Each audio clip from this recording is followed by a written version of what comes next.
There are many stars in the sky, my son, and many kin to the stars in our world.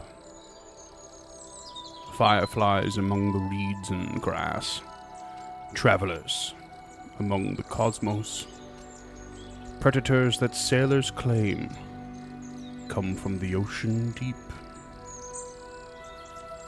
But there are some who float among the swamps and marshes as guiding lights, or streak the nearby sky like beacons in the night. These are to be seen and met with great trepidation.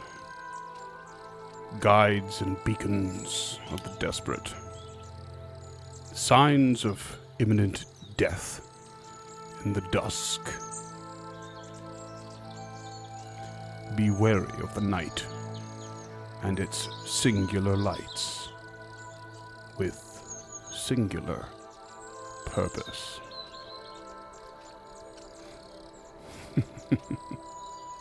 I mean not to worry you, son. Enjoy the fireflies.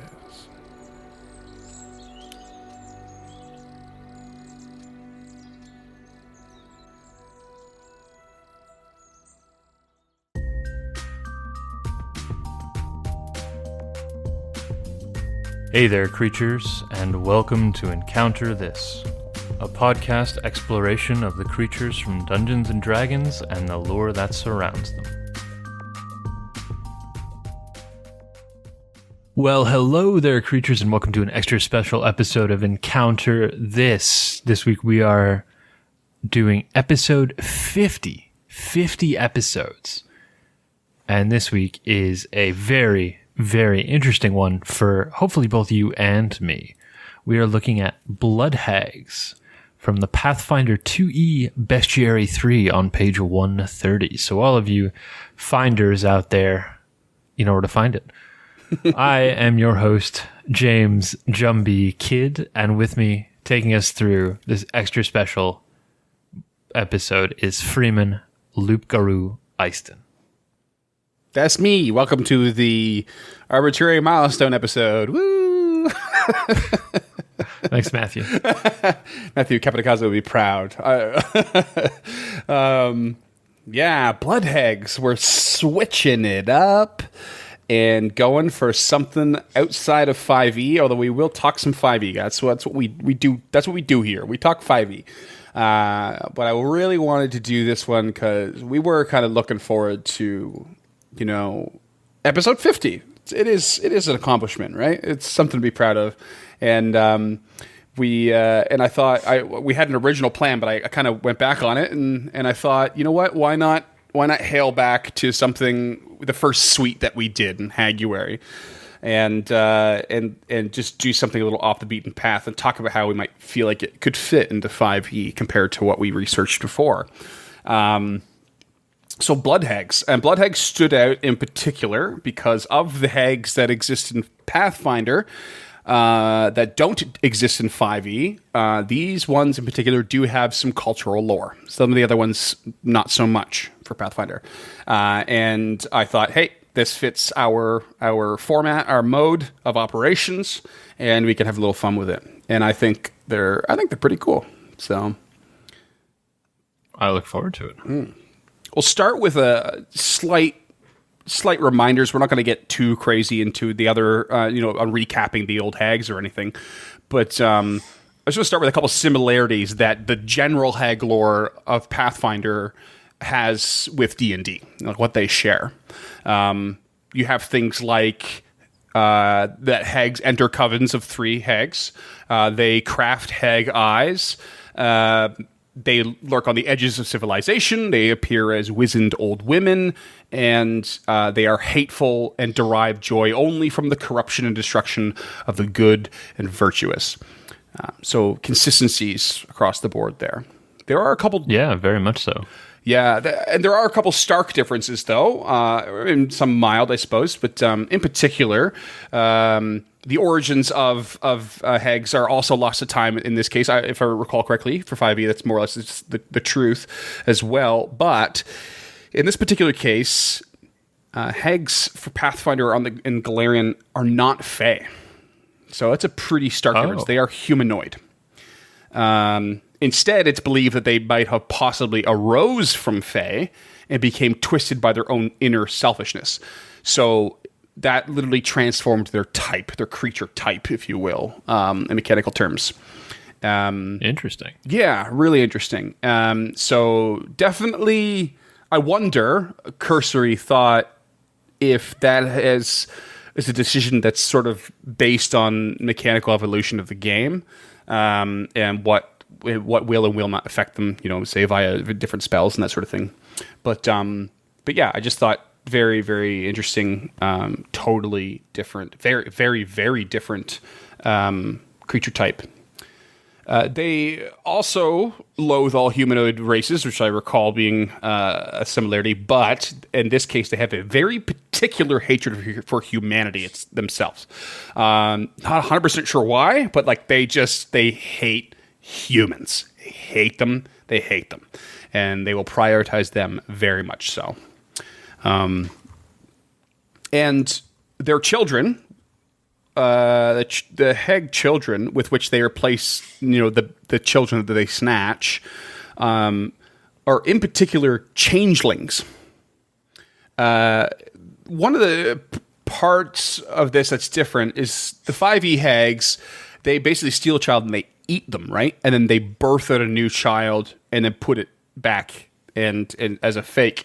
In this case, they don't seem to specify that eating the child has them birth a new one, but rather it's not specific. That could be the possible process, but it also could be that they just simply snatch them and eat them for their own desires, and then find changelings and place them into the civilization. And these changelings, through whatever process they put them through, then have the potential to become a Hag. So there's a little bit of variance in there it's a bit strange and wonky. Yeah. Hags are weird in Pathfinder, or witches are weird in Pathfinder. So I wonder how much of it is related to that, because witches are a class in Pathfinder, for those of you who don't know, and they are given their powers by some unnamed force or deity. So I wonder if Hag is a corruption of that, and that's where that kind of stuff comes from. Well, witches, if I remember correctly, they're like somewhat like the Pathfinder warlock, in a way, right? They have a lot of related things, although mechanically or thematically on the mechanics operate with a very different sort of thing, with a few things being similar. Like they have hexes and curses, but they the direction it goes in is very different. But they do have patrons, right? Yeah. No, they're not normally named patrons. They're they're okay. I guess it's similar to the warlock. Like the warlock has the great old one, the fae. So it's very similar to that. Except there's an entire nation ruled by witches in Galarian, Irisin. Oh, I did not know this. Yeah, so Irisin, she has it's like the land of the Baba Yaga, which is governed by a group known as the Winter Witches. I don't think it is currently, though. Things get a little weird here because the queen, I believe the current queen of Irisin is Anastasia Nikolaevna, who is one of the secret daughters of Tsar Alexandra. Oh, yeah.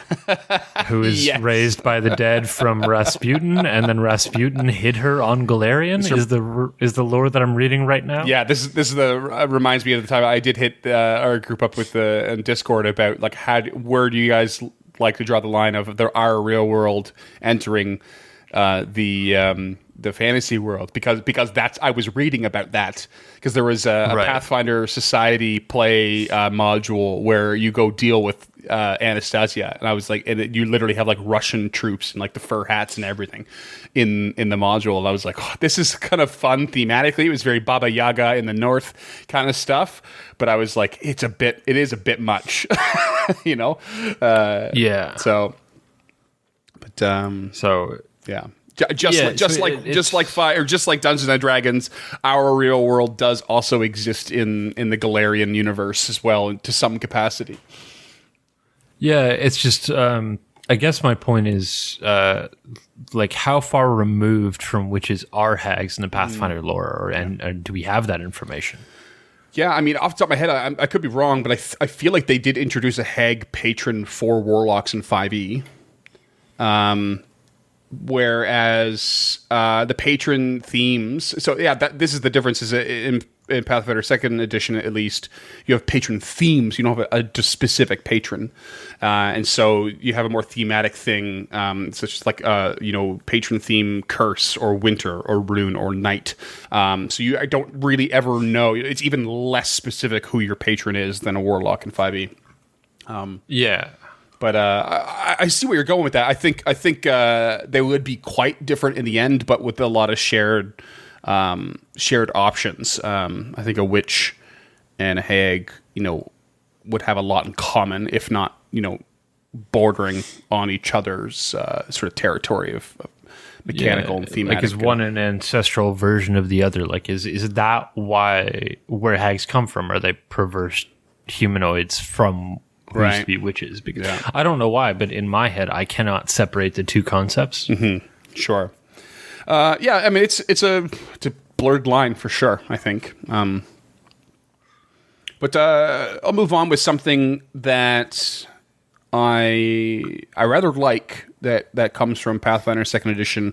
I believe we touched on it briefly in the past, and how they've been doing a really good job about sort of addressing stereotypes and not trying to explain them away or something, but rather adjusting the lore and making a point to acknowledge them. And anyway, it's hard to explain without moving on with this. There's a little excerpt for hags in Pathfinder 2e called "The Nature of Hags," and I'm just going to read it verbatim real quick. It says, "There is a belief that hags do not possess a true form of their own. Instead, their physical selves are a manifestation of humanity's fear of aging. A lack of male hags has eternally puzzled scholars, but some say appearing as hideous elderly women is their way of mocking society's own stereotypes around age and beauty. So rather than all hags are just ugly old women, they instead have no true form, but instead manifest in this ugly, stereotypical fear that humanity has, and it's humanity's fault that they are portrayed this way." Right. Okay. I mean, that I love how easily Pathfinder's just shifted this meta to fit a more inclusive world. Yeah. And I really appreciate how they're doing it. Mm-hmm. As obviously, as a white male, I don't get to really comment on how clever this is, but to me, I find it a pretty interesting take on it. Yeah, I agree. It's very much so. I think it doesn't overstep its bounds. It's sort of an admission of, this is a long-standing problem, and it's a problem that we've had for a while, and it's, we should recognize it, and they've just put that acknowledgement into the lore, essentially. It's, in this world, this issue is still there, in its own degree, and this creature bears it as a sign and a symbol, and makes us even more afraid for the stereotypes and whatnot that we have. So I just feel like it's pretty appropriate. It's a great immersive acknowledgement of the issue. Yeah, I couldn't agree more. So give me a little bit more on Blood Hags specifically, because that's what we're here to talk about. We've done the overarching hags differences, our usual content, but let's dig into what a Blood Hag is in Pathfinder and specifically why you chose them. Okay, so a Blood Hag is also known as a Soukuyant. That's the best pronunciation I can give you. It's Soucouyant, Soukuyant. Okay. And so Blood Hags in particular, they infiltrate communities in the guise of a young woman instead, recant, in the guise of a young, innocent humanoid. Doesn't actually specify young woman. However, this is very different from the usual mode. Like every other hag we've covered, is the wizened old woman who is, can maybe portray themselves as kindly and are very manipulative. But they do have I believe they have not changing properties, but can change shape and that sort of thing, or disguise self. But in this very particular case, they go out of their way. It's part of their shtick to disguise themselves as young and innocent.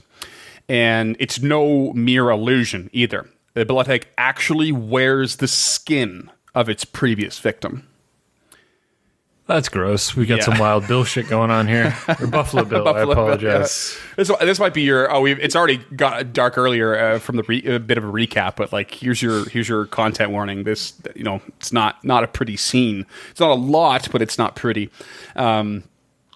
So during the day, these Blood Hags, their disguise is near perfect. And especially if the community that they're infiltrating doesn't know who they're impersonating.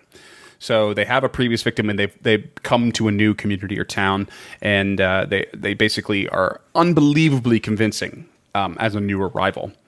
And however, after sunset, the Blood Hag sheds her skin and puts it in a safe place, and then stalks a night to drink blood for sustenance. So it takes a very quick vampiric turn. And while they do this, however, they don't, because diving into that or relating to that lore where hags have no true form, when they shed their skin, they actually just turn into a tiny ball of fire, which makes me really wonder how they actually suck blood, but it's just not explained. But I wonder if that's just like a will-o-wisp that they're turning into. Ball of fire is just like an exaggeration where they're just a ball of pure energy. Well, a point of order, will-o-wisps do lightning damage. They don't do fire damage. Yeah, that's what I mean. Maybe they're just perceived as a tiny ball of fire, but they're actually this just ball of pure spirit. Right, they could very well be. Okay, good point, yeah. But this ball is so tiny or malleable that it can slip through cracks in windows and doors and even keyholes. So it's very tiny and very easily stalking the night without much notice, other than the fact that it is glowing, of course. So, of course, with this power, they can easily target sleeping victims before heading back to their shed skin and resuming their daytime persona. Okay. Now, the Blood Hag skin is sort of an important component as well. In fact, it is literally a component in dark rituals invoking demonic powers in the lore. And a hero would usually know to destroy said skin. Although it is known that sort of less scrupulous adventurers, they will actually sell it for a pretty substantial sum, like 80 to 120 gold is what's listed, which is pretty big. And this is mostly, of course, coming from Pathfinder 2nd Edition, so that's big for that economy. So for some reference, is Pathfinder a copper economy like 5e is, or is it a silver economy? It is, yeah. It still has the same economy with copper, silver, gold, platinum. I think they do. I don't think they don't do electrum like 5e does. I don't believe. They wouldn't. But I mean, is most is your payment for a day's worth of work is just food and stuff cost copper? Like that's what I mean in 5e when I say it's a copper economy. Right. Most stuff is based around a number of copper pieces, whereas rooms for a night roll into the silver or even the gold, but not very much. I don't know off the top of my head, but most basic gear will cost in the silver. So it leads me to believe that it is a copper economy because you have to sort of save up for those sorts of things. I mean, as you start a new character, not so much, and you're adventuring, so you're more likely to find more, of course. But for your average citizen, I would say it's a copper economy. Yeah, that'd be my guess. So yeah, substantial sum. Of course, in this case, it's possible that an adventurer that does sell it will find later on that they've actually unleashed a, quote, terrible scourge upon the world. Yeah. So looking at a copper economy, that's 800. That way, in like our dollars, that would be somewhere between $800 and $1,200 for this skin. Yeah. Which actually seems quite low given our economy here in Vancouver and the cost of living and the amount of danger it would take to acquire one of these. Yeah, that's fair, but it's not your average camping. It's hard trip. it's hard to compare our world to their world Right. when we have things like insulation and electricity, whereas they have point. things like hay and not electricity, fire, I guess. No. Yeah, totally fair point. I can see where the inflation you would struggle with. But One other thing I will point out from the lore, and this is very different, and this is actually a general hag lore, sort of almost honorable mention thing. But aside from the hatred of humanity, there is another particular creature that they despise, and they're called a skelm. So this is a Pathfinder exclusive creature, as far as I know. A skelm are like... Okay, I thought that was a Pokemon for a second. Not so much. Unless you know any Pokemon that are known to be hateful and rage-filled at all times. I'm sure I know there is. I'm just drawing a blank because I'm not as good of a fan as I should be. I feel like I'm going to leave that whole silence in. That's a valid criticism of my knowledge of Pokemon. Gyarados, there we go. Oh, Just okay. hates Oh, shit. good one. That's a good one. Okay, well, you have... So the Skelm... surrounding them, there is some evidence that suggests that they have a metaphysical connection to Hags, whether that be via whether that's via a curse or a betrayal, which is what the Skelm claim happened from the Hags to themselves. They very much believe that somewhere in that lost history, they were betrayed or cursed or what have you. So they hate Hags. But this is known as a one-sided rivalry because as much as they go out of their way and to use this as an excuse to harass and antagonize Hags, Hags pay them no more attention than any other creature. They barely know they exist. They don't care at all. And the key part of me bringing this up is that inversely, Skelm have no female forms. They are male only. Okay. So I'm actually not sure how far back in the lore for Pathfinder the Skelm go, but they seem to be a counterbalance to that stereotype, which is, this sort of extra emphasis on the topic. And the way off the top of my head, what I call is they basically reproduce they transform other creatures that become overcome and overwhelmed with rage. And then in that moment, they can take advantage of it somehow and turn them into another Skelm. But yeah, they only have male forms, and they are this one-sided rival of Hags. So that was kind of interesting. What does a Skelm look like other than male-ish? They in this case, there's actually quite a few variations of the Skelm that appear even in 2E. I think there's like 4 or 5 different ones already, ranging from CR3 to CR10 actually. And oh wow! As a general look, they're humanoid, but they have they have antlers that grow out of their head. So they have this sort of bestial look to them. Oh, okay, yeah, I got a photo of one sitting in front of me now. They are weird looking. Yeah, very gaunt look to them. They seem to have kind of glowing eyes. They sort of look like young and or wizened men, and just like these very obvious deer-like antlers protruding from their head. Yeah, but otherwise very humanoid and human looking. I've never heard of this creature before. Yeah, weird. I hadn't until I researched this, so I thought it was kind of cool. But let's take it on down the old cultural lore. Then this is a first for us. although it's connected to some stuff we've covered before in historical themes. But this is Caribbean folklore. And oh, cool. yeah, and we're talking about Sukuyants. This is the creature, and I love that it's like just thrown straight into the actual Pathfinder lore that it's also known as a Sukuyant. But yeah, Caribbean folklore.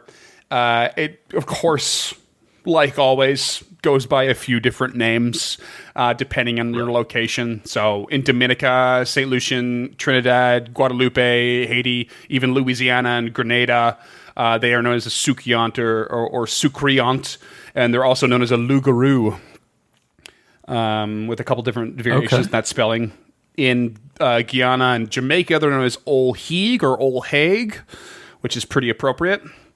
And and I don't know how to say this one, Suriname or Suriname. I genuinely have no idea. They're called an Asima, which seems to be totally left field. and the Bahamas, they're just called Hag. They weren't messing around. That's fair. Okay. Yep. I mean, that's a little weird because I mean, those of you who are old hats at this cryptozoology game, you would know that Loup-garou, or more appropriately, Loup-garou in French, which is the primary language of Haiti and possibly some of these other countries, maybe Saint Lucia. It means werewolf. That's the French term for werewolf. So that's an interesting interesting correlation there. Yeah, and actually have a slight mention of that later on. Actually, when we talk about the origins of the Sukuyant. That's fantastic. Yeah. So these are, of course, blood-sucking hags. You would have guessed it, right? They're shape-shifting creatures, usually taking the form of a reclusive woman during the day. And at night, she strips off her skin, puts it in a mortar, specifically, and her true form is a fireball that flies across the night sky in search of victims and entering homes through keyholes and cracks. It's like almost bang on so far. Yeah, absolutely. Yeah. They methods for sucking the blood. Well, they don't really talk about the method so much, but as like the location. So they choose arms, legs, or any other soft parts of the body, and they leave behind blue-black marks. If a Sukuyant draws too much blood, the victim may well die and then become another Sukuyant. Or they might simply perish outright and have their skin used to assume their new identity. So they'll drink so much blood that it just absolutely obliterates them, and then they peel their skin off. So like, what a terrifying concept, in the real world to believe in. Yeah, that's pretty gnarly. It's like, not often it's so lined up with the actual lore, especially when that lore is so dark. But there were, of course, methods to expose and destroy these creatures. Exposing them involved forcing it to perform a Herculean task. That was how it was put on the wiki page. And you essentially heap rice around a house or a village, and the Sukuyant is somehow compelled and obligated to gather every grain of rice one by one before dawn. And with enough rice, you, of course, would catch her in the act. And to destroy one of these creatures, you have to put coarse salt into the skin that she has shed in her mortar. And this will cause the Sukuyant to be unable to put the skin back on and thus perish. Oh, okay. That's weird. I've heard this grain of rice thing before, and I don't know if it was for the Sukuyant. Yeah. I think that might be from Japanese folklore. Oh, yeah? Okay. Yeah. Yeah, or I maybe genuinely Indian. don't know. I don't remember either. It was definitely on a Creature of the Week on the Myth and Legends podcast by Jason Weiser. Okay. But yeah, okay, interesting. And the salt in the skin, that's that would hurt. I guess. Yeah, but it doesn't specify that, if they try to put it back on, it hurts them. It doesn't specify that they will perish because dawn breaks or the day becomes. It doesn't specify they'll perish just because of a certain length of time without their skin. Of course, there's no specification. It's cultural lore, which, and I will mention ahead now from my notes that this is of oral tradition. So, oral tradition is super rich and really, really cool, but it's like a game of telephone. It changes and mutates, and constantly it keeps its core, but it constantly evolves, right? So it's never really overly specific, especially in this case, right? So IRL practitioners of black magic, they believe that the blood,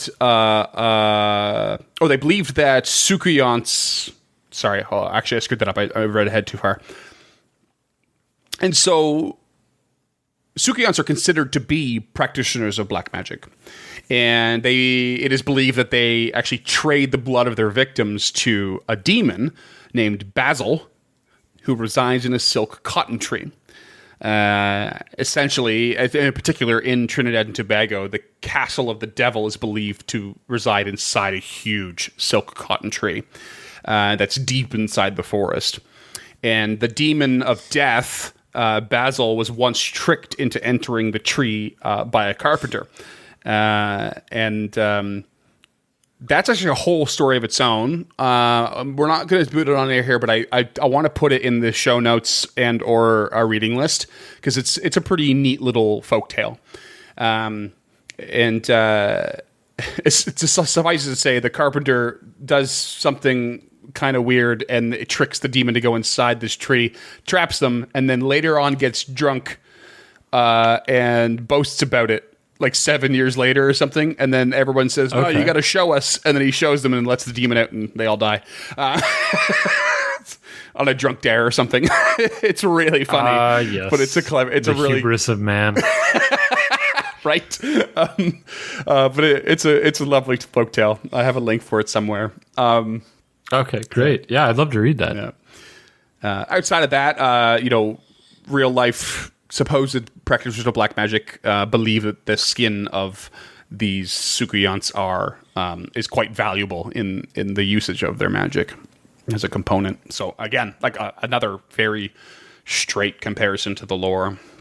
As far as the origins go of this creature, we are looking at a class of evil Caribbean spirits and demons known as Jumbies. A couple other variations on that word as well, but essentially, these class of spirits and demons. And it's believed that Sukuyants were basically brought to the Caribbean via European vampire-like myths that also intermingled with various beliefs of African slaves. In the French West Indies, in particular Guadeloupe and again, can't say it, don't know how to say it, Suriname. I think it's Suriname. Suriname? Okay. Yeah, I found a spelling that doesn't have the E on the end, so. Okay, sure. So there's it's known as it could be known as a Sukunyan. A couple of variations on that spelling as well, but it's essentially the same thing, but it could be anyone, not just an elderly woman. And this is actually ends up being an example and a piece of evidence for the evolution through the oral tradition. Right. Some people stick to some of the past stuff, and they actually insist that they're only women because the breasts are used to hide the creature's wings. It's the only mention I even heard of wings for this creature, so doesn't seem to fit in quite right. Since this creature seems is like a little Christian edition, right? Yeah, doesn't it? Maybe don't look at her boobs. It actually does. Well, if it's gonna be a spirit, it's gotta have wings, and only women are evil. Well, we know that because we're Christian. Colonialism, colonialism. I'm telling you. Yeah.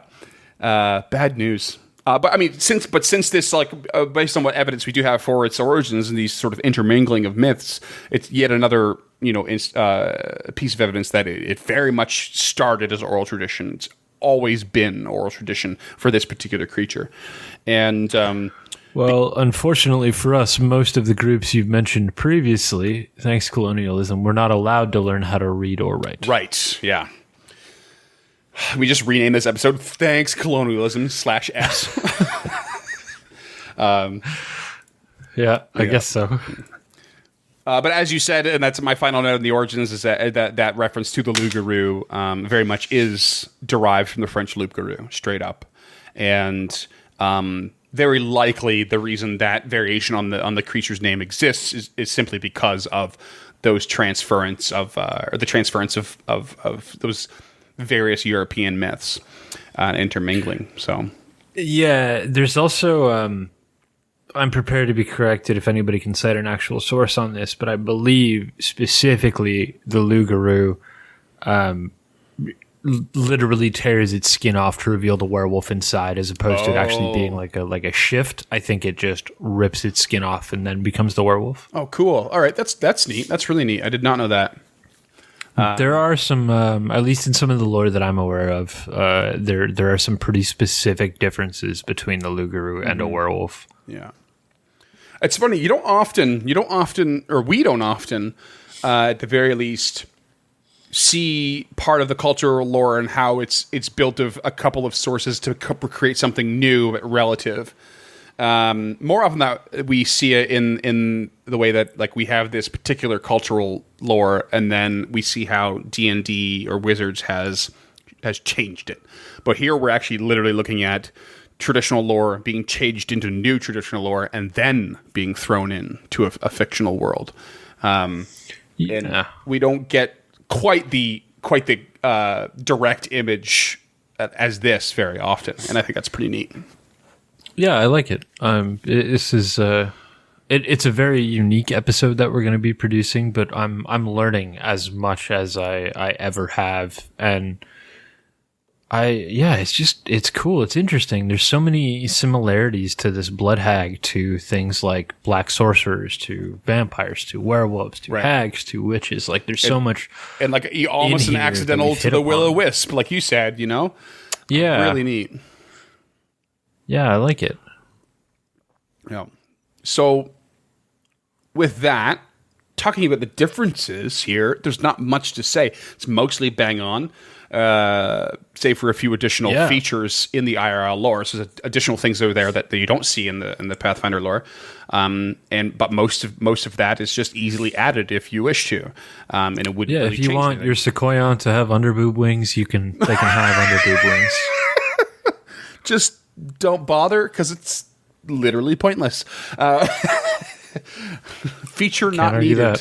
If you want to know about features not needed, go listen to our Water Weirds episode from a couple weeks ago. Shots fired. That episode will forever stand out to me as the one where we said, don't use this. Yeah.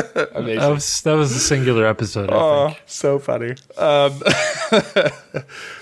But for honorable mentions, there's not much really. I mean, Sukuyons make appearances as references in various books and TV shows and films. I think there's a book called Sukuyon that, of course, puts it a little more front and center. There are a few Caribbean plays apparently that revolve around these creatures, but otherwise, not a lot of pop culture references that are like well known or anything. I have one. You've got one. Okay, sweet. Yeah. I'd love So the first one is for the loup-garou, which is where I got most of my lore from, and that's the Dresden Files. Mm-hmm. The loup-garou is specifically a like super werewolf. Like if Captain America became a werewolf, it'd be the loup-garou. Yeah. And it goes on a rampage. But the second one is a little bit more obscure. So in the mid-aughts, there was an animated film that was a sequel to another animated film. It's the second Hellboy film. It's called Blood and Iron.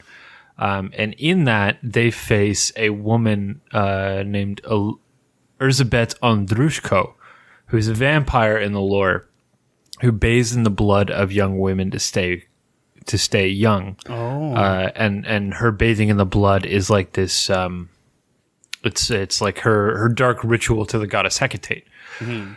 But the character Elizabeth Andrushko is based on Countess Elizabeth Bathory, who's a Hungarian countess who would kill and bathe in the blood of women between 1590 and 1610.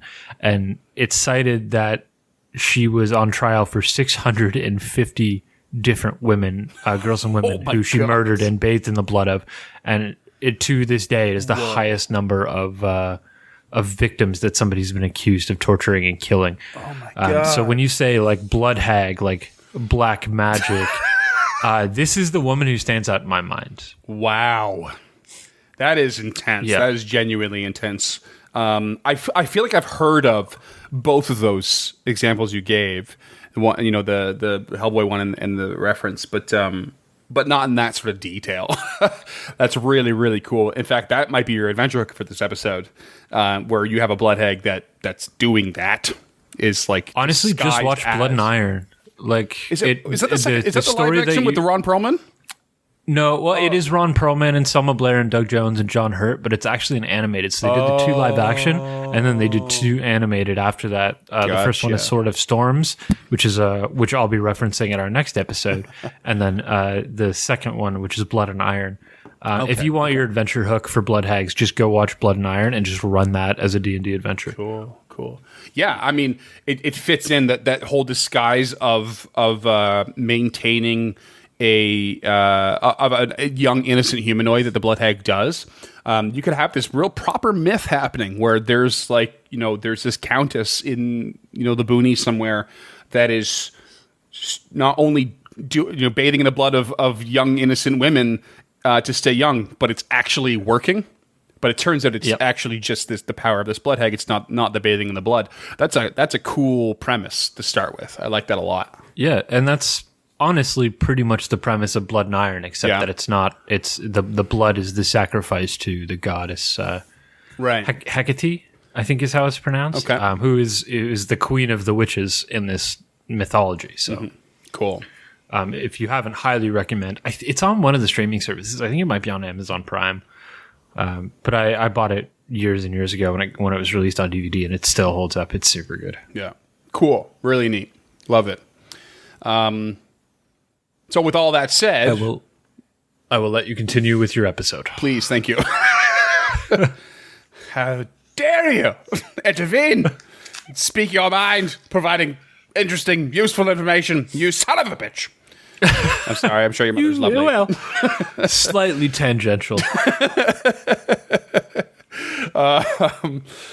My honorable mentions list. I mean, I think it's probably quite clear at this point. You are much more well versed in pop culture, even if it's more obscure, more often than not, than myself, because I don't know anything.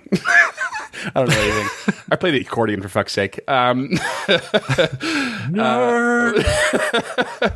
honorable mentions are just going to actually kind of discuss some of the differences between the very particular Pathfinder and 5e hags. We're not going to get too into it, but I'm going to go off a list. There's a couple hags that only appear in 1e, and then some that only appear in 2e, and some that appear in both. And then, of course, there's the classic 5 from 5e, and we'll briefly touch on those.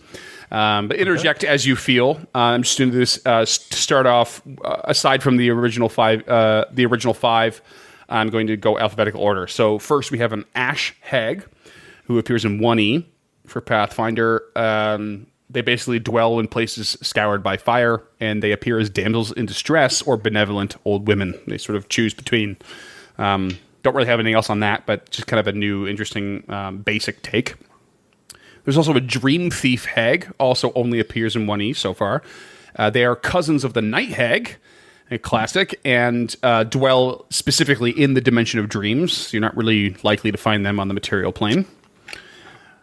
There is a Moon Hag, which appears in 2e only. They are soothsayers that dwell in places where souls receive final judgment. They are said to, it is believed they possess knowledge and power over portals between the lands of the living and the lands of the dead. which in and of itself could be a relatively interesting adventure. Oh, I love that. Who's the moon faced god? Is it Gozra? No. It's Grotus. Grotus, yeah, love that. Yeah.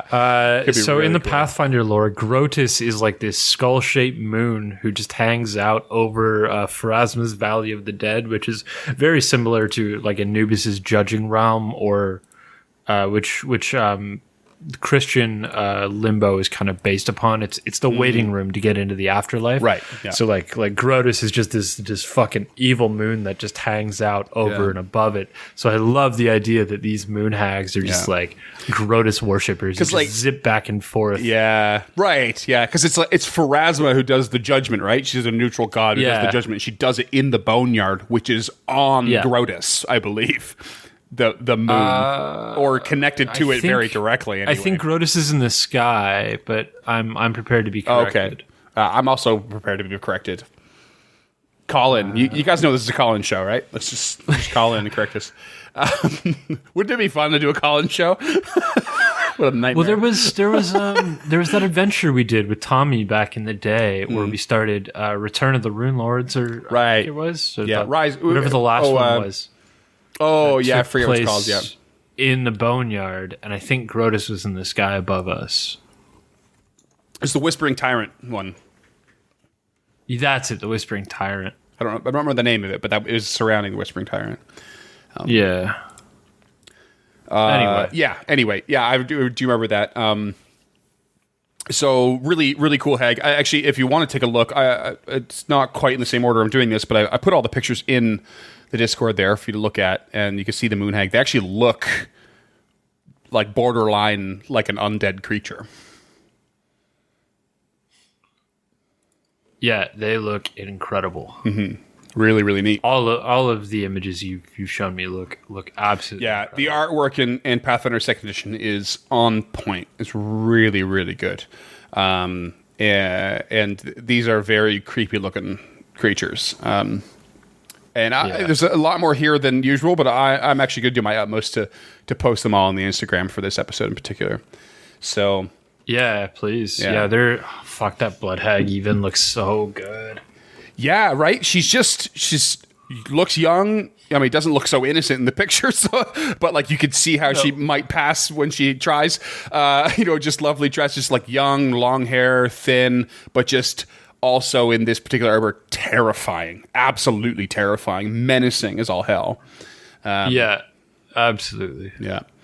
So, moving on to going back to the list here, we also have what's called a mute hag, M-U-T-E.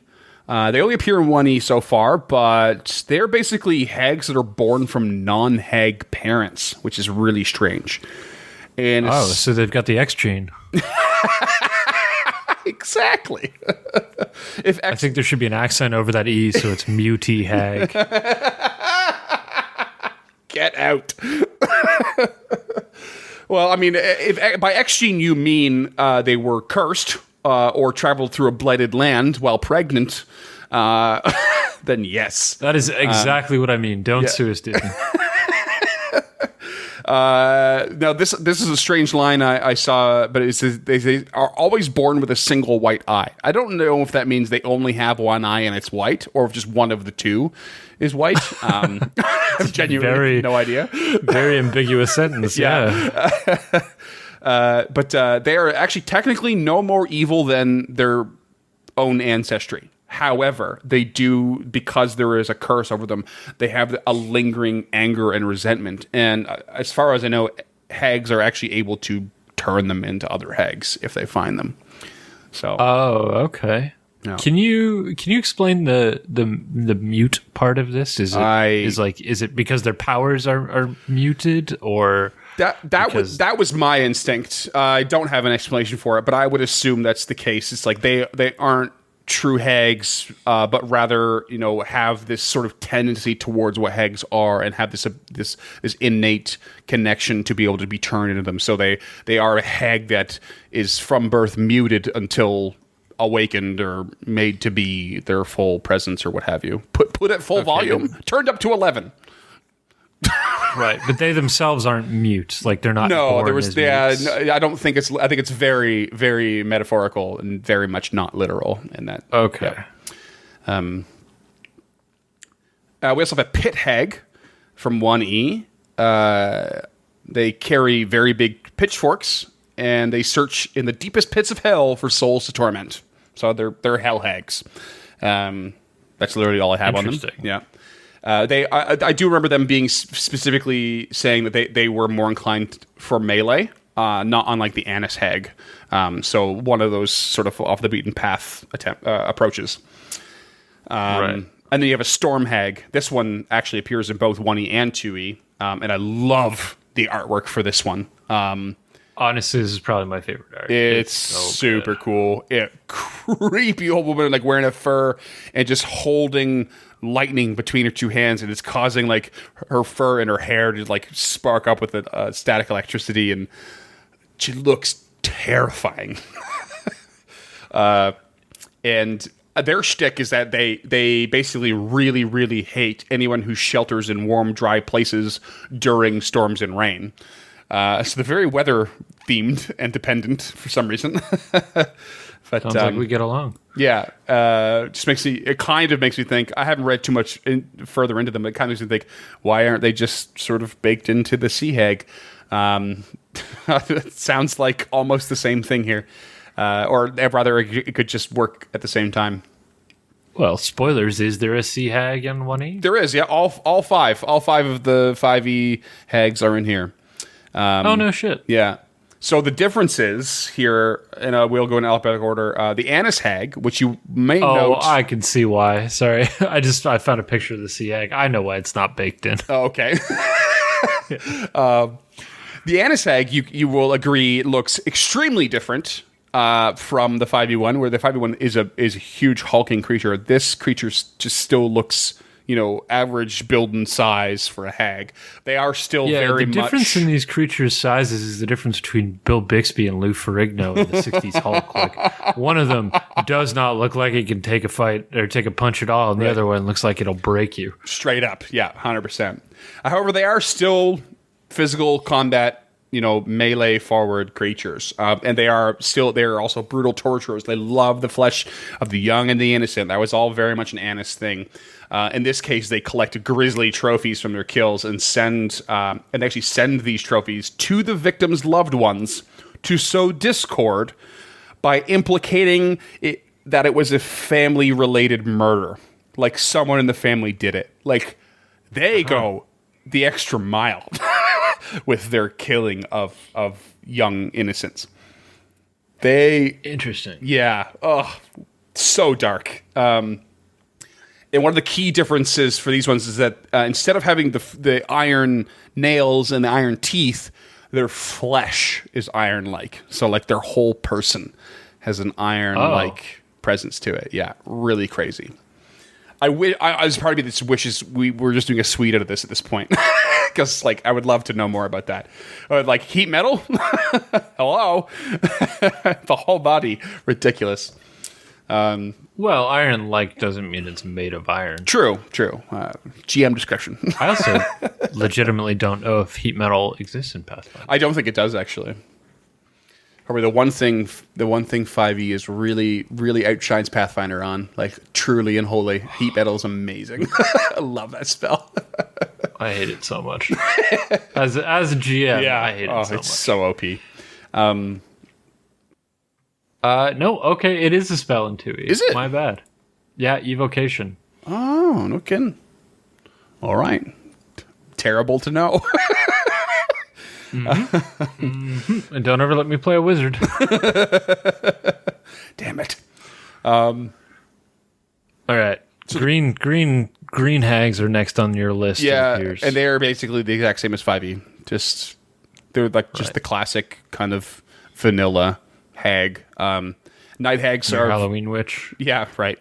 Night hags are quite similar. Instead of they collect souls in gems or jars rather than the soul bag. You might remember from the night hag. They also have heartstones. that they create, and otherwise they're mostly the same as 5e. They get these souls. I think, if I remember correctly, they try to sell them off or trade them or what have you. But yeah, they're basically the same. They kind of jump back and forth between the ethereal plane and what have you, and attack you while you're sleeping and all that stuff. Right, your basic Elphaba from Wizard of Oz. Right, yeah. And then Sea Hags, mostly the same as 5e as well. In this case, there was no particular mention of their hatred for beauty or mirrors and that sort of thing. That was a very specific point in 5e. But otherwise, Okay. Sea Hags are quite similar. You said you had some thoughts on their image. Yeah, so their image is horrifying. Yeah, Like, this is seriously. pure nightmare fuel. But I think the difference between these and Storm Hags, and 2e at least, might be Sea Hags are only aquatic, but that's just based on the image. These do not look like they could do anything on land, if they could go on land at all. Even that pose is very swimming. Yeah, it does look like So they're I wonder if they can underwater. breathe there at all. Yeah. I'm going to go ahead and assume they can, and make the assumption that they are not too different in that regard for than 5e. I see what you're saying, though. I think their hands look more aquatic, like strictly aquatic, than their feet do. So it makes me feel like they could still very much. I walk don't on know, land. man. Those are some pretty webbed toes. Sure, but that's web toes don't stop you from standing. In particular, Well, I guess they don't. Sometimes they get in the way. I'm sure they get in the way, but is it fully preventative? I guess that's the question, right? No, I stand all the time. Listeners, I have 2 toes on each foot that are completely webbed together. So weird. They are amphibious, but I don't know what that means in 2e. Yeah, we're not getting too far into those mechanics. Yeah, that's fair. And lastly, we have what's called a winter hag, which is essentially the Burr hag, just with a more obvious name, or a less punny name. And they're basically the same, and they have an ice staff filled with magic and everything, like basically the same deal. Yeah. Yeah, so that's lore, cultural lore, differences, riffs, rants, tangents, in a nutshell for the old Blood Hag and a Pathfinder take on hags in general. I really like the Moon Hags. And I like the idea of a mute hag, like an untapped resource that hasn't been activated yet. Like you've got a like a Russian sleeper cell, like you've got to activate this hag with the right code word. That's a really cool thought. Is that in Pathfinder 2nd Edition, one of the backgrounds, there's an uncommon background, it would be called Cursed. And it has a couple of mechanical effects, especially when, building your character. However, from what I recall, you do have to choose, or like it's at GM's discretion, you work with your GM to determine the nature of the curse. And I think it would be pretty neat to say that the curse, and you could even keep this from the player to some degree, but the curse is actually that you have latent, hag-like tendencies that could crop up. I was just thinking about how fun it would be to build a cursed witch who is actually a mute hag. How cool would that be? What patron theme would you choose? Cursed, I guess, right? It'd be cursed background, cursed patron theme. Maybe winter, honestly, just yeah. based on like Irison and the history of Galarian. Like Irison is a winter, a hinter country. It's it's like the Baba Yaga's domain. So, Right. like I think winter or cursed would work really well for that. Cool, that'd be fun. All right, well, that's that. Yeah, I mean, a lot of darkness, a lot of brooding. More than our fair share of black magic for every episode, but every now and again, you just need to thin that out with a little bit of blackmail. Not the action, the noun. It's like, ooh, wow, the context of that, the phrasing on that, it's getting a bit dangerous. There's your caveat of the day. Do not, don't blackmail people. Don't. Enjoy a blackmail. Yes. Enjoy a good blackmail. Yes. The And by that, of course, we mean Strange Fellows Northwest Stout. The dark, smooth, and rich. Lovely, lovely beer. I'm drinking one. I was drinking a Guinness earlier, but I just cracked one, and I'm really looking that's funny, because I was drinking a Persephone Nitro Dry Irish Stout, so we were drinking relatively similar style stouts. Yeah, one of them's good. The other one's made by Persephone. Well, it's actually not that great in the can. It's actually lovely on tap, or on a nitro tap. But Persephone one? yes, yeah. I don't believe you. Oh no, it actually is. Because I just had one in the can. Not so much. It's pretty blah.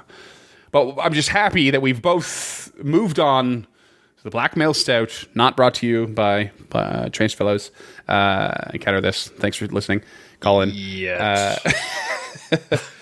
Yeah, I mean, let us dive into this beautiful, beautiful beer. Yeah, so this is our first 2E stat block on the show. We talk about them. There are some caveats here that we're going to need to address. Yep. So is there anything you want to explain about the stat block going into this, or do you just want to do it as it kind of comes up? there's a couple things we'll touch on quickly as we go through when it comes to differences in mechanics here. The one thing to understand the most is that the numbers are completely different. Okay. I would have went with the action economy, but I appreciate that caveat. Yeah, that would definitely be one of the things we'll touch on. But just the numbers alone are not going to make sense or reflect. It's probably, in my opinion, the hardest part to properly convert. They're much, much higher. Much higher, by quite a large margin. 5e keeps everything squished, that the way they do the D20 system, the way they do their CRs, everything is much more squished and kept into a tighter box. Yeah, DC 30 is the highest DC in 5e. Right. I don't actually know what the highest DC in Pathfinder is, but we're talking like early 40s at minimum. Oh, minimum for sure. I can tell you right now, because I have been joining a game recently. We're playing at 10th and 11th level, Pathfinder 2nd Edition, and if we get a roll in the high 20s at level 10, it's because we rolled really terrible. And right. we need like, we're at DC's, a solid DC is like at the 32 to 35 mark at level 10. So at that point, you've already surpassed your average DC for 5e.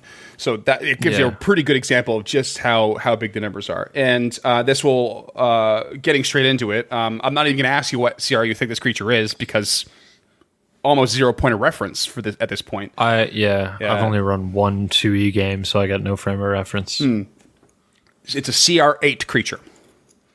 And to really pound those numbers, home and like drive the point home, it's got an HP of 170 and an AC of 26. That's CR8. Yeah. So totally different. It is a creature of medium size. It is chaotic evil. It has a number of languages: Abyssal, Aklo, Common, Infernal, and Jotun. I'm not 100% sure Aklo is in 5e or Wizards games. No, it's definitely not. Well, it's not in 4 or 5e. Jotun is just giant. Essentially. Infernal and Abyssal are the same. Mm-hmm. I can't remember where the origin of Aklo is. It might be of like the Shadow Plane or something like that, but I can't recall off the top of my head. They do have DR to fire. In this case, with the Pathfinder systems, you have a select Aklo number. is under common, give or take. Oh, is it? Yeah. I mean, according to my wicked quick Googling. Okay. Because undercommon definitely exists in Pathfinder as well. So maybe it's a derivative of, or maybe undercommon. Yeah, this says it's like Aklo. a Lovecraftian language. Okay. Interesting. Maybe it's more of that aberrant language It lists aboleths and gibbering mouthers and shargoths in that description you just gave. So it also lists source needed. So let's take that with a grain of salt. It does too. Holy shit. We love our sources here at Encounter This. Moving on, this creature does have DR. It is towards fire, probably because of its fiery form.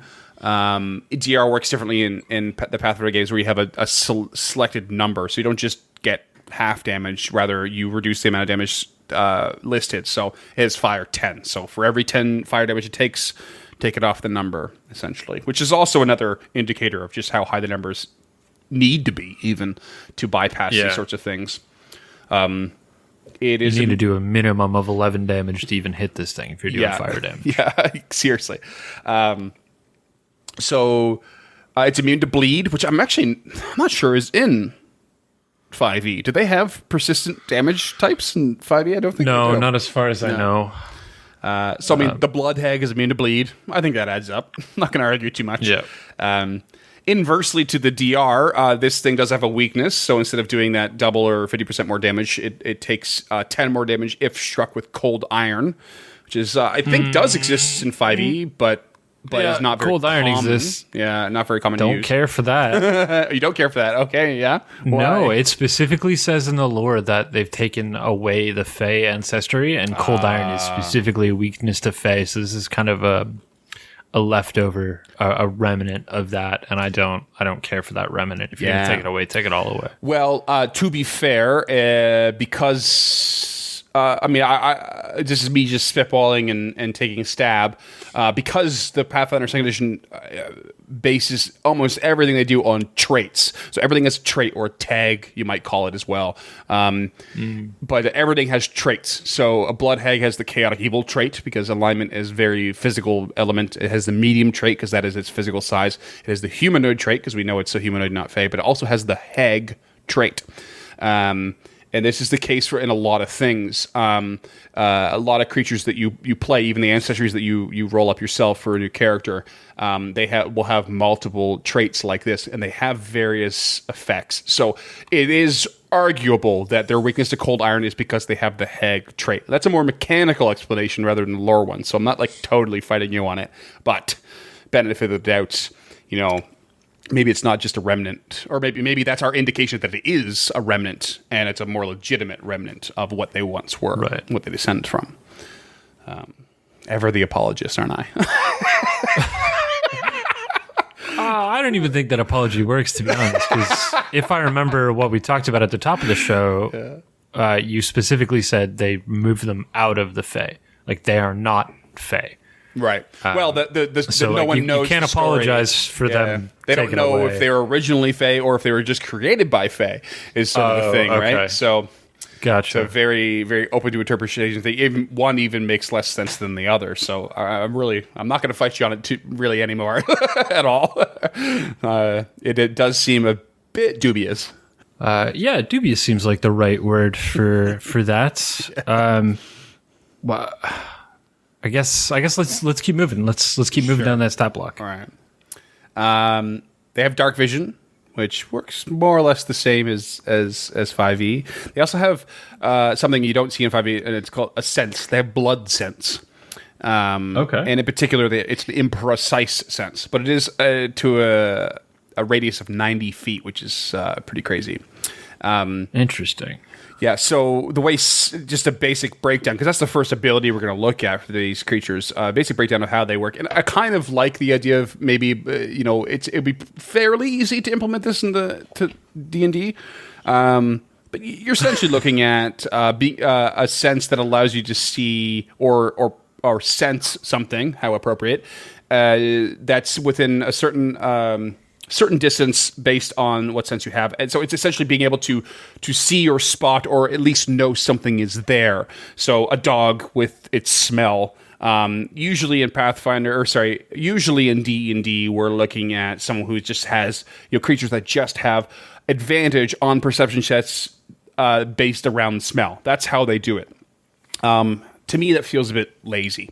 That's how Wizards does it, but Right. Yeah, that's what I mean. And so it's like, how often is the GM just going to bother rolling advantage just to detect? I mean, I've never even considered doing it, so maybe I'm the odd man out on that. But like, if I'm rolling around with a Lucrata, I'm trying to assume here that they had that sense. Like, I'm just not that interested in. It's usually the players rolling stealth checks against a passive perception as opposed to the opposite, right? So I just don't see using that advantage to perception checks option very, very much. Whereas this is like, it feels a little bit more static. It almost implies that it is related to passive perception, where they will just sense you if you come nearby or within this range. And if it's imprecise, they don't know your exact location, but they know you've entered that range. If it is precise, then they know exactly where you are, which is a crazy thing in Pathfinder. But in particular, this case, this creature, it can sense the presence of blood or a creature with blood, and it can tell the difference between spilled blood and blood within a living creature, which is pretty gnarly. Yeah. More than a little bit, yeah. So you can't really fool it, is the idea. You can't fool it into thinking, oh, there's something nearby, just by like, oh, we're trying to hunt this blood hag. Let's spill blood all over the place and lure it. It will know that you've done that, or that at least the blood is spilled, and maybe it'll be suspicious. Right. I like that a lot. I think that's... I think that's a pretty clever distinction that Paizo has made, is how I want to phrase this. Yeah. Yeah, sure. Yeah. Well, after you're done, Tui's Blood Hag, we'll have a talk. Okay. Yeah. Yeah, okay. Now, of course, they covered the borrowed skin as well. So mechanically, while they are wearing this skin, they hide their quote true form, and they are granted the effects of a 4th level misdirection spell. We're not really going to dive into that too much, but I would guess off the top of my head it's very much like an upgraded, like, higher spell slot, like Disguise Self or some such, right? Yeah, and I think so. Yeah. So, of course, using herself as the primary target for the spell, and then wearing the skin, the skin becomes a secondary target over that spell, and then spreading. It does specify this. It didn't in the lore, but it does in the stat block. So it's kind of a cool thing that Paizo does sometimes, is they kind of omit small things from the lore because they know it's going to be a stat block, so they don't double up too much. And it's debatably a smart way of doing it, but it does specify the salt, like we had in the cultural lore, that if course salt is put inside the skin, it prevents the hag from putting it on, forcing her to keep her fiery form until she kills another humanoid and has to spend 1 hour turning that humanoid into a new disguise. Wow. Yeah. And that, of course, becomes quite important because when they assume their fire form, it changes their statistics quite a bit, which is what we'll get into quite momentarily. Okay, cool.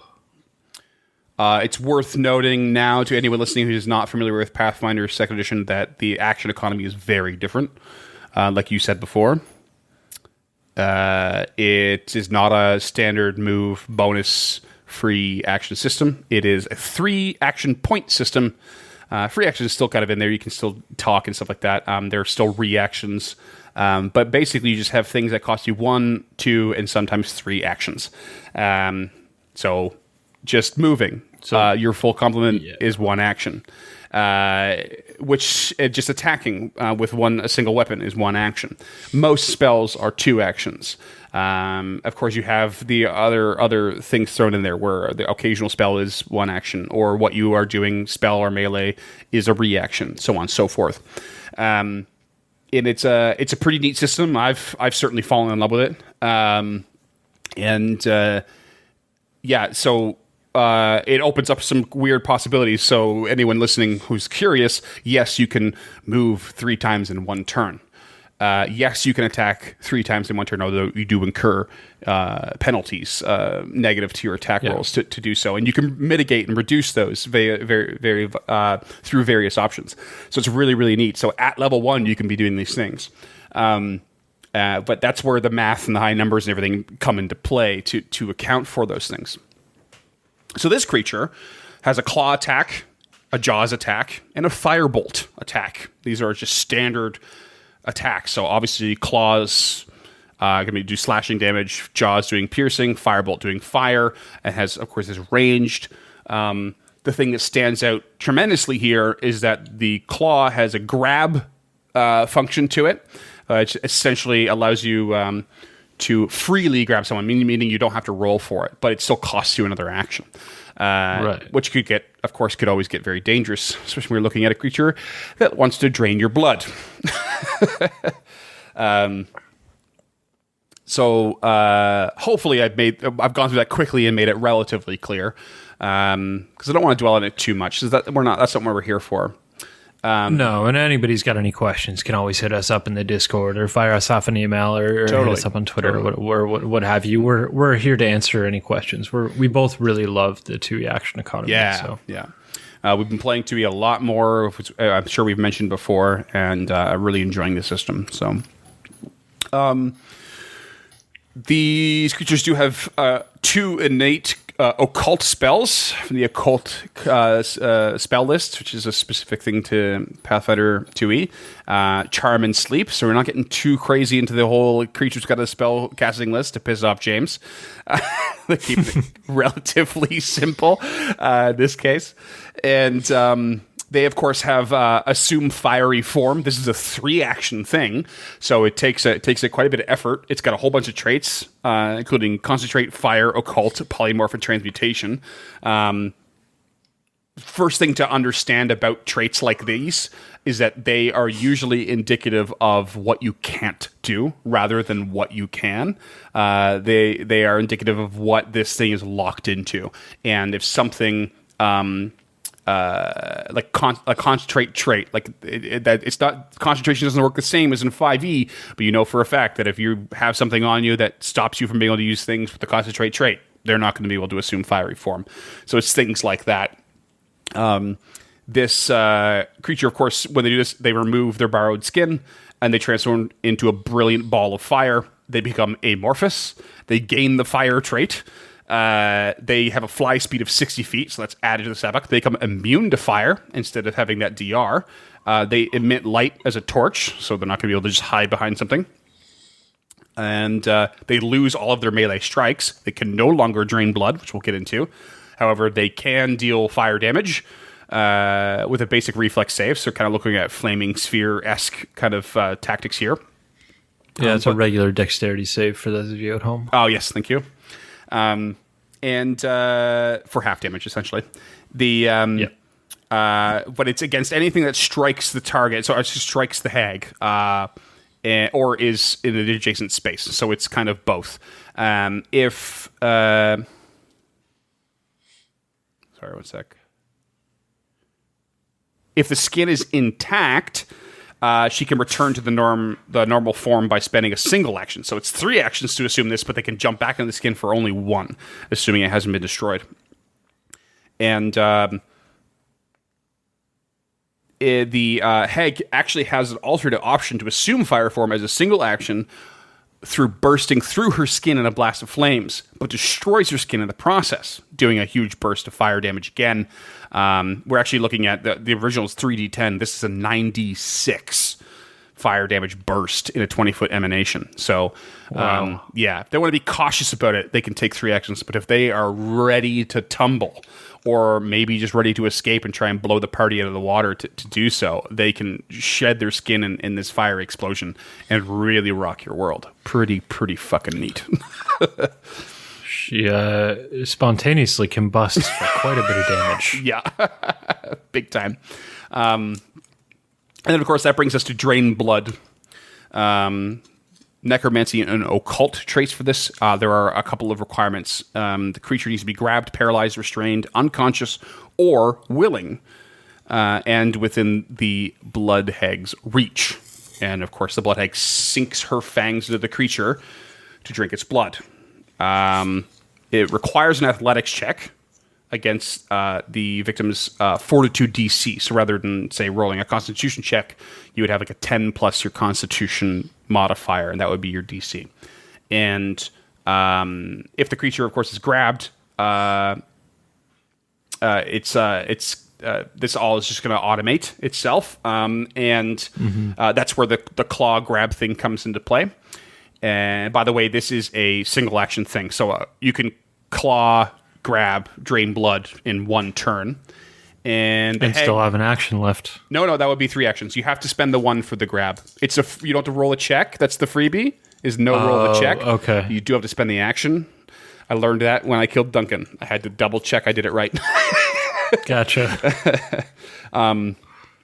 And so if this is successful, the victim becomes drained 1, which will reduce its stats, and the hag regains 15 hit points. Any excess is converted to temporary hit points and lasting for an hour. And drinking the blood from a creature that's already drained doesn't restore your hit points, or it doesn't restore hit points to the hag, but increases the victim's drained value by 1. So the way Pathfinder Second Edition works, it starts to increase the penalty your stats are taking, depending on the condition you have. And if you reach drained 5, so if this happens to you 5 times essentially, or multiple sources of drained stack, you die. You are permanently killed. That's interesting. 5, eh? Yeah, 5 for the system. 5 is a bit of a high number for that, isn't it?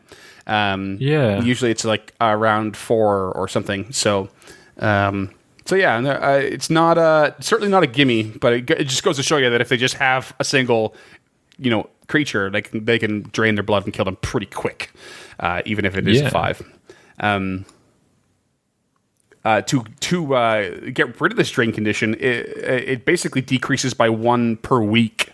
Standardly, but a blood transfusion, which requires a medicine check and sufficient blood and a blood donor, of course, you can reduce that by 1 every 10 minutes if you actively do it. Oh, okay. Like if you're actively giving somebody a transfusion, right? Yeah, it makes you wonder. It's kind of interesting. Like, a blood transfusion, like that's like. It sort of assumes that people know about that in the Galarian world. It's almost a rule you could be like, nah, I'm straight up not going to use it because, unless someone's a proper medic in the party, how the hell would you know about that? And then, where's the line on blood types? I'm not specifying anything about that. Can a halfling give something to a half orc? Gnarly thing to think about. Yeah, that's... Yeah, and I would assume it would need require healer's tools as well. So right, yeah. Or I'm gonna file that away from my heal bot. I fucking set up it makes you wish they had some more Starfinder rules, and there was you need a proper medical lab to do this, otherwise you can't, no matter how good you are at medicine. Yeah, that's fair. Because my 5th level. He's not even 5th level. He's 3rd level. My 3rd level cleric is real good at medicine. Yeah, right. Yeah, but he's way better than my doctor in Starfinder. What do? Find some bamboo stalks that are hollowed out and just transfer the blood via those? What are you gonna do in the wild? You don't have rubber tubing on you, do you? I don't even think rubber exists in Pathfinder. Yeah, leather tubing. Oh, it just seems so weird and wrong. Mm-hmm. Yeah, just use some pig intestines. Call it a day. Yeah, I guess. Yeah. Just make him drink it. Here, drink this. Oh, no. Does it work that way? I don't think it works that way. No. It super does not work that way. Puts a whole new meaning on pissing blood. It looks like a good stat block. Yeah. I don't want to step on your toes too much, but it honestly looks like one I've seen before. So I'm not a big fan. How dare you approach my toes that way? Yeah. So I'm normally not a big fan of third-party content. Mm-hmm. The exception being the monster manuals that Kobold Press has released. Tomb of Beasts 1 and 2 and the Creature Codex. We've given some love to Kaywood Publishing. Yes, okay, that's true, yeah. So between Kaywood and Kobold, and we've given some love to Frog God Games and stuff like that too. And there's some really good stuff out there, but normally I tend to rely on 5e content, like official Wizards content. Yeah. But I have kickstarted all 3 of the Kobold Press monster manuals at this time. Yeah. Sick. And I had to look it up before we actually sat down, but do you know when the Tomb of Beasts was released? I have no idea. 2016. Oh, wow. Do you know when the Pathfinder 2e Bestiary 1 was released? As of this recording, I believe it was last month or the month before. So Bestiary 2 is 2020, Bestiary 1 was 2019. I couldn't pin down which one Blood Hags were in. Blood Hags and Bestiary 3. It's the most recent one. Oh, okay. Bestiary 3 was 2021. So we're looking at a 5-year difference between the original Tome of Beasts and Bestiary 3 when Blood Hags came out. So I'm just going to give you a couple of cliff notes from the stat block here. Cool. Blood Hag, third party, have it in front of me. Dangerous Waters. What have we got? It is AC 16, 178 hit points, CR 11 for. And again, the Tomb of Beasts and the Kobold Press stuff is all 5e supplements. So this is essentially a 5e equivalent stat block. Pre-built, converted, wicked. Although, good reference point for HP, this thing is, this hag is 11 CRs higher. Can I use it that way? Sorry, it is 3 higher in the CR from the 2e one here. It's got almost the equivalent hit points, but has 10 less AC at 16. Yeah, exactly. It speaks pretty much the same languages: Common, Giant, Infernal, Sylvan, and Trollkin, which is a Kobold Press specific language. Oh, yeah. I'm going to brush past a lot of this. If you're interested, go buy the book. It's really solid. It's worth every penny. But into the abilities, the first ability is Blood Sense. Yeah. So a Blood Hag automatically senses the blood of a living creature within 90 feet and can pinpoint their location within 30 feet, which is pretty much exactly what you just described for Blood Sense. Except they're combining what I described as, these the 2e ones, they have imprecise sense to 90 feet. Yeah. I described precise sense, but they don't have them. So this is giving a precise sense within a shorter range. Actually, really within like 30 that. feet. I think it's really cool. Yeah. They have a couple of spells that are pretty similar: Disguise Self, Minor Illusion, Tongues, like that kind of stuff. Again, I'm going to brush through a lot of this because this is a pretty big stat block. Sure. It does have the same claws, but it doesn't do the grab. It does it's a +9 to hit with 46 +5 slashing damage, so not far off mathematically from what we have here. The 2d8 +7. Yeah. I see they do have multi-attack as well, so sort of sort of accounting for the 3 action point system where they can attack multiple times. So that's built in there as well. Yeah, so this is 2 claws and 1 blood-drinking hair, because it's not the hag that drinks blood, it's her hair that's literally made of worms that drinks the blood. Whoa, that's weird. Yeah, so it is a wild image. Yeah. But it's that blood-drinking hair that can then grapple with an escape DC of 15. That's a +9 to hit, 3d8 +5 piercing damage, and a medium or smaller is grappled. Grappled creature takes 2d8 +3 necrotic damage at the start of their next turn, and the hag heals themselves half as many hit points. Okay. So the hag can also only grapple up to 2 creatures at a time. So pretty similar to what we're seeing for the 2e stuff. Yeah. Yeah, similar thematically for sure. I'm actually so glad this exists. And it's funny. It's so funny that you pointed out the dates and where this one was created and then the one in the 2e was created. And it just goes to show you, and I did say to you off mic that was like, I did not go full conversion on this stat block because it would take entirely too much work. I don't have the time for that. So I'm so glad this actually exists. And you're the one who pointed it out to me. and I love it because I genuinely, if I were doing that conversion, I probably would have missed the whole the Blood Hag and 5e would gain half as much as the damage they deal, which is a very 5e thing. I would not have caught keeps those numbers low. Yeah, to like for an adjustment, I would not have thought of it. Yeah, they have 2 more attacks here. One of them is called Face Peel. So a target that it's grappling from the blood drinking hair, it's a DC 17 Dex save. Otherwise, its face is torn off, and it takes 8d6 plus 10 slashing damage and is stunned until the start of the hag's next turn.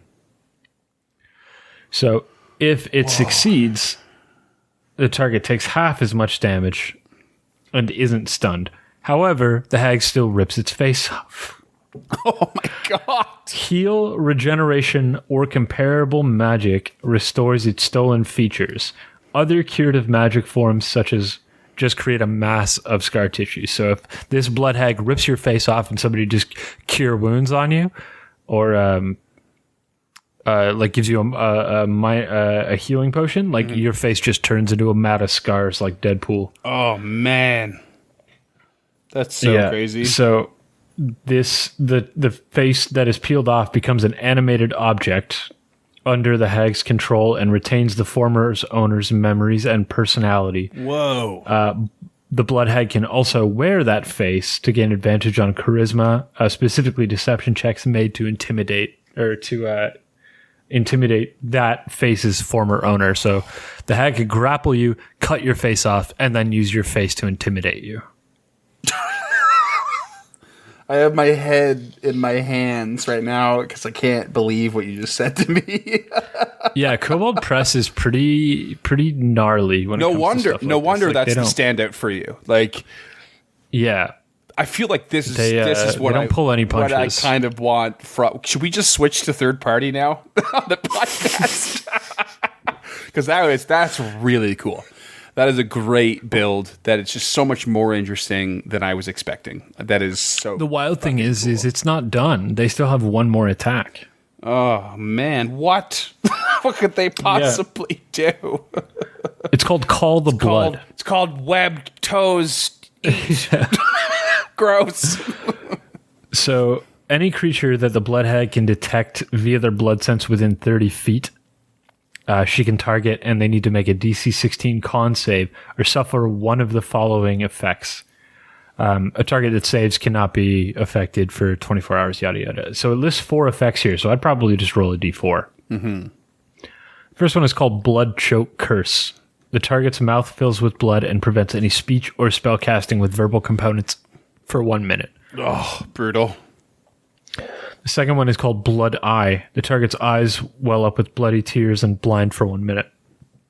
Wow. The third one is Heart Like Thunder. The target only hears the rushing of blood in their thumping heart. They are deaf for 1 minute. I love it. I love it so much. Yeah. And the fourth one is Rupturing Arteries. The victim suffers 2d6 slashing damage as its vein and arteries burst open. The target repeats the save at the beginning of each of its turns. It takes 1d6 necrotic damage if the saving throw fails, but the effect ends on a success. And to be clear, it does not say roll a d4. So if you want to target a spellcaster and make sure they cannot fucking cast spells for a minute, you can do that. Yeah. If you want to target an archer and make sure they cannot target you for a minute, you can do that. Crazy. And there's no reason to think that this hag wouldn't be intelligent enough to specify who or what they're doing to what target, right? Like, well, this hag specifically has an intelligence of 19 or a +4 and a wisdom of 21 or +5. Like, this hag's lowest stat is its dex at a 16. Like, it does not fuck around. This is a beast. Yeah. This is the beefiest CR 11 I think I've ever seen. Crazy. Absolutely crazy. Yeah. Because Kobold they don't pull their punches. Yeah. Super fun. That's so cool. Stat block to make you properly afraid in 5e where you're almost impossible to kill. That's gnarly. Awesome. Yeah. Awesome. I'm so pumped you knew about that. Yeah. So the lore here is that blood hags were first created when a red hag mated with a vampire archmage. And like they're just known to steal faces and drink blood from their hair. So crazy. I think it'd be relatively easy to dumb this creature down just ever so slightly to make it a little bit more palatable for those who are worried about how powerful it could be. This is a really great template, if you will, for this creature in 5e. I originally anticipated that it would be a template to like adjust and change and maybe upgrade, but now I'm thinking if you're going to change it, downgrade it a bit just in case. But maybe slow your roll a little bit. Yeah. Unbelievable. I'm not going to endorse it, but like if you just want a one-off creature, you can normally find the Kobold stuff, Kobold press pages pretty easily on Google. But again, all of the books that I bought from them have been so interesting and valuable that I highly encourage you go out and buy them. Yeah, totally do it. Totally do it. Support if they're creating stuff like this, they deserve support. Really cool. Awesome. Well, I don't have anything else. Do you have anything else? Yeah, normally this is where we talk about homebrew and stuff like that. Yeah. And honestly, I got nothing. Like, there's nothing that Kobold Press one or this 2E one leaves me wanting. There's not a single thing that I think could be done better or more interesting. Yeah. Yeah, I mean, it's all so intact with the lore, and no matter what system you're playing, this is gonna fuck shit up. Like, this is not. This is not a creature for the faint of heart. Like, this is going to kill people in either editions. You know what I will say is that I know, because I read it the most recently in Pathfinder 2nd Edition, they have a little excerpt or side note that specifies this, and I believe it's sort of touched upon in 5e as well. At the very least, I believe we talked about it in Haguary. But these are not typically your big bad evil guys. They are along your path. They are sort of side antagonists, hags in general, that is. And and that's like, a pretty fun thing to play with, especially, with the Haguary segment that we did, how the multiple hags could be multiple antagonists in the same world and campaign and story. But in particular, this stat block from Tome of Beasts, from Kobold Press, actually does spell big bad evil guy to me. And it makes me want to just reiterate the adventure hook that we touched on with your talk of Countess and Hellboy. I think this creature could be really fun as a BBEG, as a big bad evil guy, as your main antagonist for to level 11 or so campaign, maybe a little bit higher if you want to throw some minions in that last fight. But a really cool premise where, and it's sometimes you really want to scale yourself back and hide who the big bad evil guy is at the start. In certain campaigns, and some stories do develop well with that method. You have to sort of learn as you go, or discover as you go, the clues to who it's going to be, and then you have the big reveal. But sometimes there's something really unnerving about knowing exactly who you need to get to, at the end, and the long build up to finding the power to do so, and all the shit you go through, all the traumas and everything, and you finally get there. And I think this, with that premise that you sort of mentioned and I endorsed, and with this stat block, I think it would be really, really cool.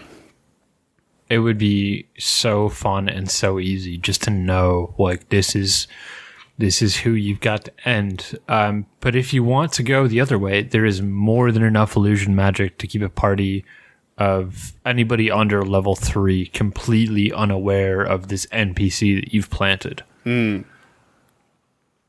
So like there's definitely a room for them to get close to the party, peel off, reveal at the end. Like if you want that, cloak and daggers, or you want that M. Night Shyamalan moment, like there's plenty of opportunity for that here too, I think. Yeah.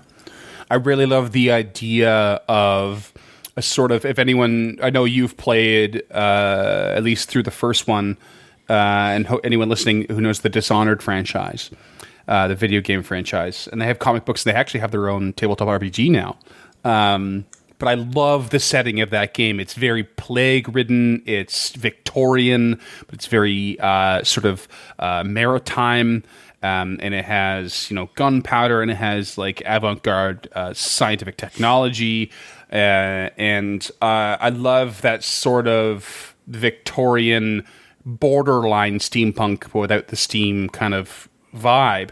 And it makes me actually want to say that I remember having some cool ideas with cranium rats, and especially their ability to, as they grow larger and larger, have a greater and stronger intelligence. And I talked about how a big bad evil guy in a campaign using those could very well be a massive swarm of them that's just become hyper intelligent. And I almost want to find a way to like include those together with this Blood Hag, where you are in said town or major city, like large metropolis, where it is plague-ridden and there's lots of rats and it's very bubonic plague-esque, but you don't realize that a lot of the rats are actually hyper-intelligent, and you're working your way up, and they're just another obstacle in the way to sort of bring down the Countess, who is searching for non-plagued or people who are immune to the plague, so you can bathe in their blood and all this, and sort of intermingle those elements. And I think that would be fucking cool. I love it. Yeah, I really dig that. I think that's a fantastic idea. It would be dark. It would be dark and gritty, not for the faint of heart is how I would run it. Lots of misery and just oppression and just sickness, It would be a tough one to stomach, literally. It would be interesting to do something like that as like a side quest in like Barovia if you're doing Curse of Strahd or Ravenloft. Yeah. Like one of your players can't make it for a couple of weeks and you do this little like level 7, level 8 side campaign to introduce your backup characters. Like I think Absolutely. I like that a lot. Yeah, hit up Barovia, hit up Curse of Strahd for inspiration on exactly this sort of thing. That would be really, really cool. But what do you guys think? Do you have you guys converted, created your own Blood Hag? If you have, like, we absolutely want to see the stat blocks. You can get at us at our Twitter or Facebook at EncounterPod, Instagram at encounter.pod. If you want to contact us directly for $1 a month or more on patreon.com, you can have direct access to us on our Discord if you want to talk about conversions or the Toma Beast aspect of it, or even just have a couple of questions about 2E. You can find us there almost any time, day or night, whether or not we're active or we're swarming around just waiting to pounce on new information. And if you want to donate more than $1 to us for $5 a month, you get a handwritten thank you letter and access to our show notes, so you can see how we recorded these things. And for $10 a month, you can suggest a creature. Maybe there's another 2E creature you want us to cover, like that Moon Hag, or you want us to go in depth on Grotus. That's your direct line to control the content that's coming out. We could talk about the Skelm. We could talk about the Skelm, yeah. And if you want to go back and see or listen to our Hag Suite from January of last year, I think, you can find all of that information on encounterthis.ca, and if you want to hit us up via email, we have an email. It's info@encounterthis.ca. And if you could rate and review on your platform of choice, that helps us out more than you could ever imagine, and really helps new eyes find us. But more than anything, as always, thank you so much for listening, and we hope you enjoyed this one. Blood for the Blood God. That was a weird sign out. I was gonna say, don't be afraid to tell us. Don't ever do this again. Stick to 5e, you dipshits. I mean, you should keep that in the episode for sure. 100%.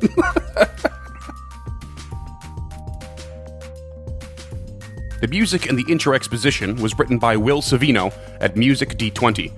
You can find and support him at patreon.com/musicd20.